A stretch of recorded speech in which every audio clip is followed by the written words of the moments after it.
मुस्लिम बहुल सीमांचल में पिछले 5 सालों में एनडीए का स्ट्राइक रेट लगातार गिरता जा रहा है। अगर साल 2019 के लोकसभा चुनाव की बात करूं तो एनडीए ने 4 में से 3 सीटें जीती थी, यानी कि स्ट्राइक रेट 75% रहा। फिर उसके अगले साल यानी कि साल 2020 में विधानसभा चुनाव हुआ। सीमांचल में विधानसभा की 24 सीटें हैं, जिसमें से एनडीए को 12 सीटें मिली, यानी कि स्ट्राइक रेट 50% का रहा। और अब इस साल अप्रैल मई में लोकसभा चुनाव हुए, उनमें 4 में से बीजेपी केवल 1 सीट जीत पाई, यानी कि स्ट्राइक रेट केवल 25% तक रह गया। गिरिराज सिंह का मकसद इसी स्ट्राइक रेट को बढ़ाना है। वो हिंदुओं को ये समझाने के लिए निकले हैं कि बटोगे तो कटोगे। पहला दिन है, भागलपुर से शुरुआत हो रही है, इसके बाद सीमांचल में वो जाएंगे। सीमांचल वो इलाका बिहार का जो मुस्लिम बहुल इलाका है। सबसे पहले वो अभी पूर्णिया जाएंगे, फिर कटिहार, फिर अररिया, किशनगंज। ये वो इलाके हैं जहां मुस्लिम आबादी करीब 40% से भी ज़्यादा है।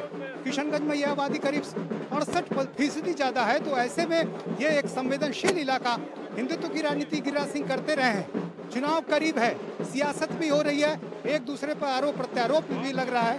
और यहाँ पर जब आप देखिए किस तरह से जो महिलाएं हैं, समर्थक हैं, पूरे जोश के साथ आगे बढ़ रहे हैं। और यहाँ पर यूपी से भी कुछ लोग आए हैं। यूपी के एक विधायक हैं राजेश चौधरी, वो यहाँ पर पहुंचे हुए हैं।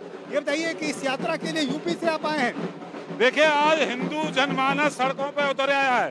जिस तरह से पूरी दुनिया के अंदर इस्लामिक आतंकवाद फैल रहा है, भारत भी उससे अछूता नहीं है। जहाँ पर हिंदू आबादी कम होती है वहाँ आतंक बढ़ता है, उनके साथ अन्याय होता है, अत्याचार होता है, बलात्कार होता है, अपनी संपत्ति बेचनी पड़ती है अपनी रोटी बेटी बचाने के लिए।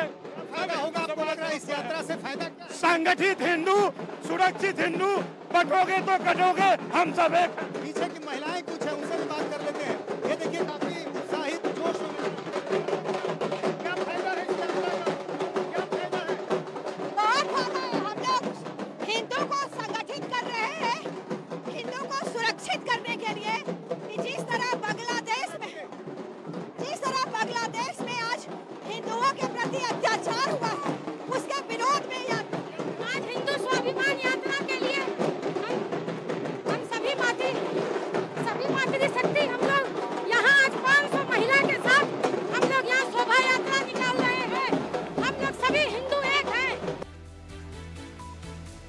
गिरिराज सिंह की सीमांचल में हिंदू स्वाभिमान यात्रा पर सियासी उबाल मचा हुआ है। आरजेडी से लेकर कांग्रेस तक गिरिराज सिंह पर सवाल उठा रहे हैं। और सवाल ये कि आखिर बिहार में हिंदू मुसलमान क्यों हो रहा है। आपको बता दें कि बिहार में 16% मुसलमान आबादी है। 47 सीटें ऐसी हैं जहां पर मुस्लिम वोटर्स निर्णायक स्थिति में हैं। इनमें से 24 सीटें ऐसी हैं जो सीधे सीमांचल में आती हैं। 2020 की विधानसभा चुनाव में सीमांचल की 24 विधानसभा सीटों में से बीजेपी 8 और जेडीयू 4 सीटें जीत पाई थी, यानी कि एनडीए को 12 सीटें मिली थी, जबकि महागठबंधन को 7 सीटें आई थी।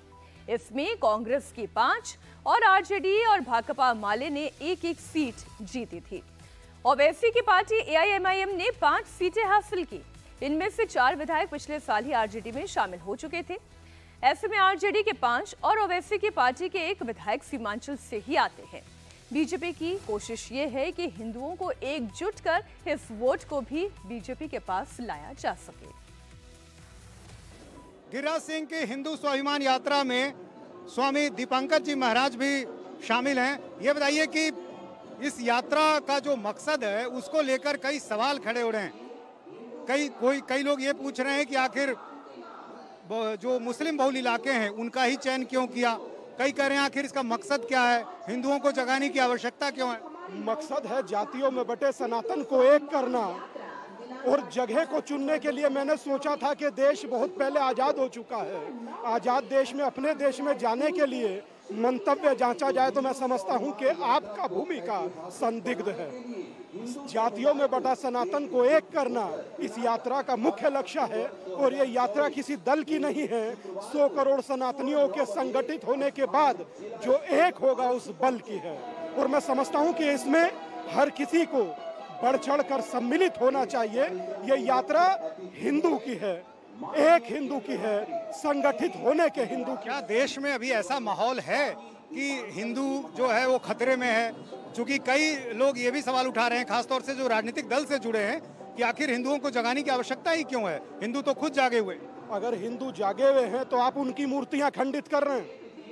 अगर यही प्रश्न पूछना है तो राम गोपाल के भीतर धसी गोली से पूछिए, बांग्लादेश में यतीम हो गई देवियों से पूछिए, बेवा हो चुकी महिलाओं से पूछिए, अपने परिवारों को खो चुके उन लोगों से पूछिए, जल चुके घरों से पूछिए, टूटी हुई नींवों से पूछिए।